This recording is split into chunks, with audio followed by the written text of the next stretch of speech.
ایک میں نے کوشچن کیا تھا کہ کیا بچوں کے فوٹو یا جو ویڈیوز ہم انسٹاگرام وغیرہ پر فیس بک پہ لگا دیتے ہیں، کیا ان کو بھی نظر لگ سکتی ہے یا حقیقی بچے کو ہی لگے گی؟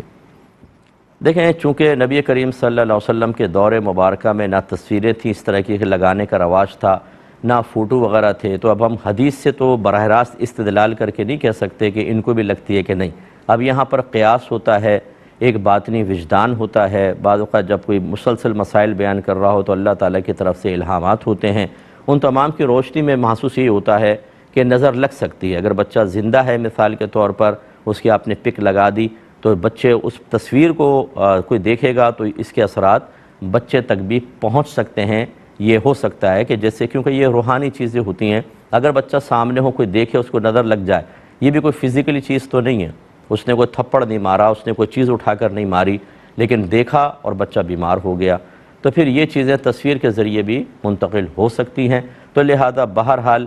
بہتر یہ ہوتا ہے کہ بہت ہی خوبصورت سے بچے ہوں تو ان کی زیادہ پک وغیرہ اس طرح نہ ڈالی جائیں کہ پھر اس پہ نظر لگنے کے امکانات ہوتے ہیں۔ اس طرح سامنے بھی لے کر جائیں تو ذرا احتیاط کے ساتھ ہی، جیسے بچے پہ آیت الکرسی اور دونوں قل لاسٹ کے جو ہیں، قل اعوذ برب الفلق اور قل اعوذ برب الناس، پہلے دم کر دیں، پڑھ کے یعنی پھونک مار دیں، پھر بچے کو باہر لے کر جائیں تو انشاءاللہ نظر سے حفاظت رہے گی۔ باقی یہ جو کالے ٹیکے ویکے لگا دیتے ہیں اور پیٹ پہ وہ کراس سے لگا دیتے ہیں، یہ ان چیزوں سے کچھ بھی نہیں ہوتا۔ یہ بڑی بوڑھیوں کے ٹوٹکے ضرور ہیں، لیکن یہ چونکہ روحانی چیز ہے، یہ پتہ کوئی چلتا ہے کہ اب ایسا، اب بعض اوقات آپ لگا دیں کالا ٹیکا پھر بھی بچہ رونا شروع کر دے گا۔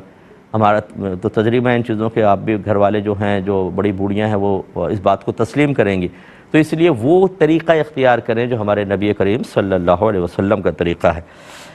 ایک